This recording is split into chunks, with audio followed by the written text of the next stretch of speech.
بسم اللہ الرحمن الرحیم۔ نماز کے شروع میں جو رفع یدین کیے جاتے ہیں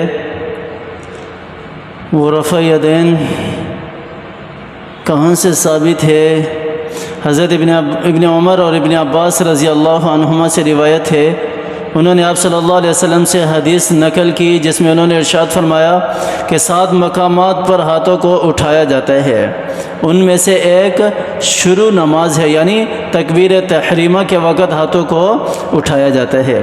اسی طرح حضرت وائل ابن حجر فرماتے ہیں کہ میں نے رسول اللہ صلی اللہ علیہ وسلم کو دیکھا جب نماز شروع کی تو رفع یدین کیا۔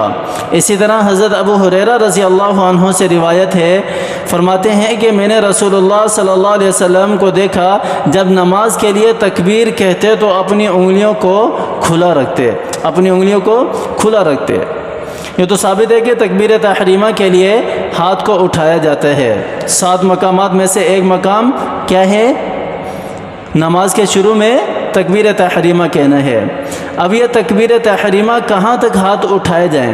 ہاتھوں کو اٹھانا بھی ہے نا، تو کہاں تک اٹھانا ہے؟ حضرت وائل ابن حجر فرماتے ہیں کہ نبی کریم صلی اللہ علیہ وسلم کو دیکھا کہ جب نماز شروع فرماتے تو رفع یدین کرتے، یہاں تک کہ آپ صلی اللہ علیہ وسلم کے دونوں انگوٹھے آپ صلی اللہ علیہ وسلم کی کانوں کے لو کے برابر ہو جاتے تھے۔ یہاں تک اس کو کانوں کی لو کہتے ہیں، کانوں کی لو کے برابر ہو جاتے تھے۔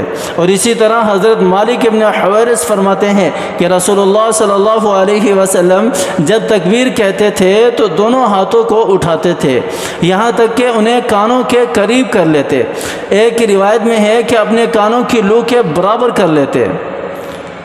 اور اسی طرح حضرت ابن عمر رضی اللہ عنہما سے روایت ہے، وہ فرماتے ہیں کہ جب تم میں سے کوئی نماز شروع کرے، آپ صلی اللہ علیہ وسلم نے فرمایا کہ جب تم میں سے کوئی نماز شروع کرے تو دونوں ہاتھوں کو اٹھائے اور ہتھیلیوں کو قبلہ رخ کرے، کیونکہ اللہ تعالیٰ اس کے سامنے ہوتا ہے، اللہ تعالیٰ اس کے سامنے ہوتا ہے۔ یہ تو تھا تکبیر تحریمہ کے حوالے سے کہ شروع میں تکبیر تحریمہ کے لیے ہاتھ اٹھائے جائیں، اور تکبیر تحریمہ کے بعد ہاتھوں کو کہاں تک اٹھانا ہے؟ کانوں کی لو تک اٹھانا ہے، اور اس کے بعد ہاتھوں کو باندھنا ہے۔ اب یہاں پر ایک مسئلہ ہے جو بہت سارے ہمارے نمازی حضرات کو معلوم نہیں ہوتا کہ ہاتھ باندھ کر ہم نے پہلے بسم اللہ پڑھنی ہے یا پہلے ثنا پڑھنی ہے؟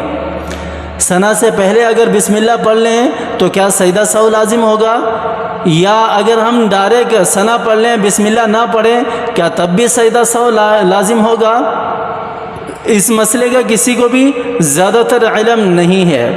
تو ثنا پڑھنے سے پہلے بسم اللہ الرحمن الرحیم پڑھنا یہ سنت عمل ہے، پڑھ لینی چاہیے۔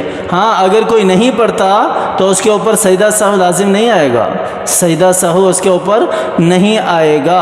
ہاں اگر پڑھ لیتا ہے تو اس کا اجر و ثواب بہت زیادہ ہے۔ اللہ تعالیٰ نے بڑے برکات اور بڑے ثمرات رکھے ہیں آپ صلی اللہ علیہ وسلم کی سنتوں پر عمل کرنے کے۔ تو اللہ تعالیٰ ہمیں صحیح طریقے سے، صحیح طرح سے، جس طرح کہ آپ صلی اللہ علیہ وسلم نے نماز پڑھ کر دکھائی اسی طرح ہمیں نماز پڑھنے کی توفیق عطا فرمائے، اور آپ صلی اللہ علیہ وسلم کی تعلیمات پر ہمیں عمل کرنے کی بھی توفیق عطا فرمائے۔ آمین ثم آمین، وآخر دعوانا ان الحمد للہ رب العالمین۔